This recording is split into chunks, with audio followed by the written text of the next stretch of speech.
8월 19일 화요일 기도로 돕는 그 사랑 매일 묵상 오늘은 시편 135편 13절에서 21절입니다. 135편이 계속되고 있는데 15절에 그리고 16절에 보면 우상에 대해서 얘기합니다. 우상은 입이 있어도 말하지 못하고 눈이 있어도 보지 못하는 것이다. 그렇게 얘기하면서 18절에 보면 그 우상을 만든 자와 그것을 의지하는 자가 다 그것과 같으리로다. 그러니까 나무 토막같이 된다는 거죠. 인생에 아무것도 그것을 의지하는 자는 다 우상처럼 될 것이다. 그렇게 얘기합니다. 그것을 의지하는 자가 다 그것과 같으리로다라는 제목으로 말씀을 좀 나누려고 합니다. 첫 번째는 우상을 의지하지 않는 거죠. 여호와여 주의 이름이 영원하시나이다. 여호와여 주를 기념함이 대대에 이르리이다. 여호와께서 자기 백성을 판단하시며 그의 종들로 말미암아 위로를 받으시리로다. 자기 백성을 판단하시며 할 때 이것을 그냥 어떻게 판단한다라는 뜻이라기보다 자기 백성을 허물을 덮어 주시며 변호하시며 그런 의미가 좀 더 강합니다. 그러니까 왜 여호와를 찬양해야 되냐 하면 자기 백성을 사랑하시고 그 백성을 위해서 위로를 해 주시기 때문이다. 뭐 그런 말이죠. 그런데 그 하나님이 아니라 열국의 우상은 은금이요 사람의 손으로 만든 것이라 입이 있어도 말하지 못하며 눈이 있어도 보지 못하며 귀가 있어도 듣지 못하며 그들의 입에는 아무 호흡도 없나니. 그러니까 사람들이 우상을 만들어서 그것을 절하는 거죠. 그러니까 왜 우상을 만드냐 하면 자신의 마음의 욕망의 표출입니다.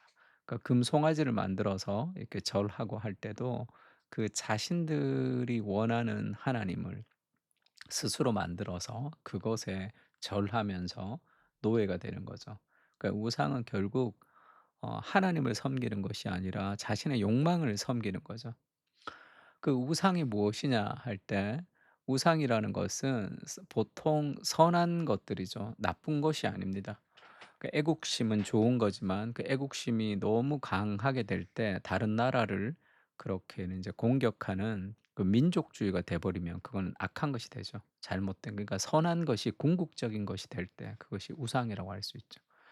하나님만이 주실 수 있는 안정과 구원을 다른 것에서 찾으려 하는 것이 우상이 됩니다. 결국 우상이라는 것은 사랑의 순서가 바뀌는 거죠. 하나님을 가장 사랑하는 것이 인생의 가장 큰 행복과 질서가 유지되는데 disordered love, disorder.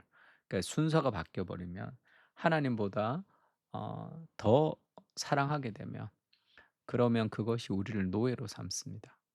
그러니까 자녀를 사랑하는 것, 직업과 일을 사랑하는 것은 선한 것이지만 선한 것이 궁극적인 것이 될 때 결국 자신과 자녀를 망치게 되는 거죠. 일을 너무 사랑해서 가정을 전혀 돌보지 않으면 자녀를 몰렉에게 바치는 그 인신 제물로 바치는 것과 비슷한 결과를 낳게 됩니다. 그리고 인제 그러면 내 삶에 그 우상이 어떤 것인지를 알려면 내가 슬퍼하는 것이 있고 내가 절망하는 것이 있죠. 슬퍼하는 것은 어렵지만 내가 이겨낼 수 있는 슬픔이고 내 삶에 어떤 절망을 가지고 오는 게 있습니다. 그게 우상이죠. 내가 섬긴 하나님이었어요 그게. 그래서 뭐 정말 나를 절망시키는 거, 나를 좌절시키는 거 그것이 상실될 때 내가 완전한 좌절과 분노에 휩쓰이는 거 그것이 우상이죠. 하나님이 계시지만 어떤 위로도 되지 않는 거. 하나님이 나와 함께 하셔도 위로가 되지 않는 거. 내가 그것을 하나님보다 더 사랑했기 때문에. 그래서 "하나님 내가 이것을 하나님보다 더 사랑했습니다."라는 그런 회개를 통해서 삶의 어떤 변화가 시작이 됩니다. 그러니까 나를 절망시키는 것이라는 감정의 끄트머리에는 우상이 따라올 수가 있습니다. 그래서 우상이라는 것은 늘 반복적이라는 거죠. 그래서 사사기에 보면 이 신을 섬겼다가 또 저 신을 섬겼다가 그러니까 내 마음의 욕망의 우상이 자꾸 바뀌는 걸 얘기해요. 이런 패턴이 오늘날에도 동일하다는 거죠. 만일 어떤 사람이 가치와 목적을 사람과의 관계에서 찾는다고 할 때 그러니까 사람과의 인정을 받는 것이 그의 삶의 가장 큰 우상이라고 그러면 누군가에게 나쁜 소리 못 하겠죠. 그 사람과의 관계가 잃어버릴까 봐. 그러면 그 관계가 무너지게 됩니다. 그리고 누군가의 그 사람과의 관계에서 찾는다고 할 때, 예를 들어서 결혼 생활을 위해 모든 것을 희생하다가 결혼 생활이 실패한다고 하자. 그러면 자연스럽게 다른 사람을 찾는 거, 더 좋은 배우자가 필요해. 아니면 이제 남자, 여자, 이제 나 결혼이라는 것은 내가 이제 정 떨어졌어.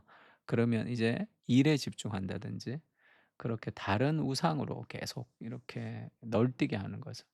우리는 우리의 문제를 우상 숭배가 아니라 우상을 충분히 숭배하지 않은 것으로 보는 거죠. 사마리아 여자가 남편이 다섯 있었습니다. 이 남편을 만났는데 뭔가 원하는 것이 아니었겠 또 저 남편을 만났는데 또 뭔가 원한 것이 아니었겠죠. 그러니까 다섯 명의 남편을 만났지만 예수님이 "지금 있는 사람도 내 남편이 아니다." 그러면서 예배의 문제를 얘기하죠. 예배. 그가 무엇을 예배했냐는 거죠. 그는 관계를 예배했습니다.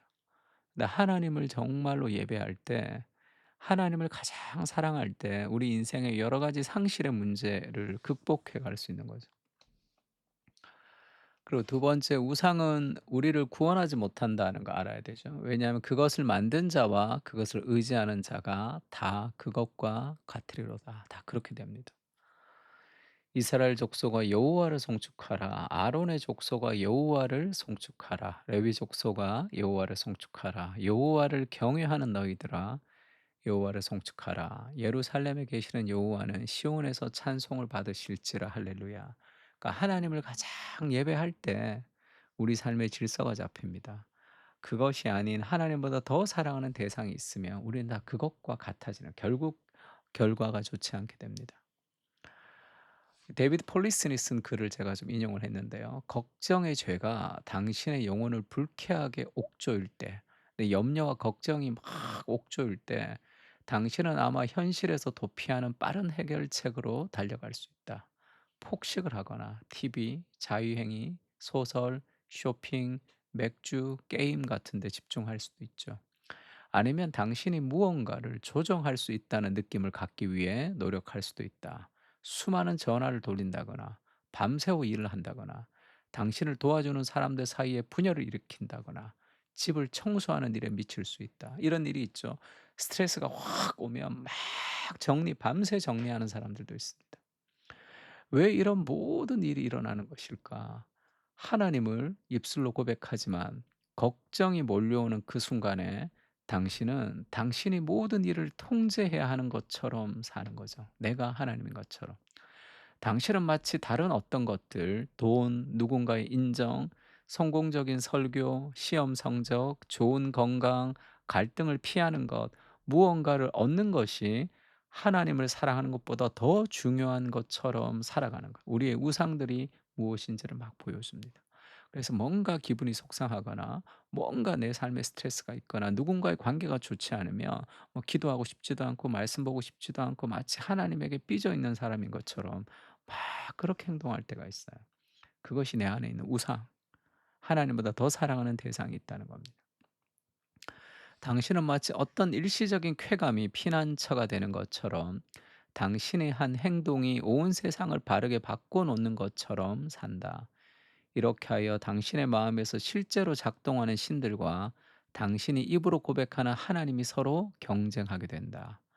이렇듯 우상 숭배는 우리 삶은 가짜 신을 섬기지만 입술의 고백만으로 하나님을 잘 섬기고 있다는 착각을 불러일으킨다. 열심히 예배오고 찬양하지만 결국 스트레스의 상황 속에, 결국 자신이 선택을 해야 할 상황 속에 말고의 귀를 자르듯이 칼로 손이 가는 베드로 같이 결정적인 순간에 우리가 우리의 그 욕심을 따라 칼 가지고 이렇게 말고의 귀를 자를 때가 있죠. 많은 크리스찬들은 걱정과 스트레스 상황에서 하나님께 나아가지 못하는 것을 심각하게 생각하지 않는다. 이것이 우상 숭배의 가장 큰 위험성이다. 우상 숭배를 하고 있는지도 알지 못하는 상황에서도 우리는 우상의 노예로 살아갈 수 있기 때문이다. 걱정과 스트레스가 확 몰려올 때 하나님께 나아가는 것 자체도 싫습니다. 왜 그렇죠? 하나님보다 더 사랑하는 무엇이 내 안에 있거든요. 그것이 우리 삶의 어떤 안정일 수도 있겠죠. 뭔가 안정이 깨어지면 막 아무것도 하고 싶지 않을 때가 있습니다. 어떤 사람은 자기가 통제하지 못하는 상황 속에서 극노를 할 때도 있죠. 우상 숭배의 가장 큰 위험이죠. 많은 크리스찬들이 걱정과 스트레스의 상황에서 어떻게 하는가, 하나님께 나아가지 못하는 것을 심각하게 생각하지 않는 경향이 있습니다. 그게 내가 우상의 노예가 되고 있다는 뜻이죠.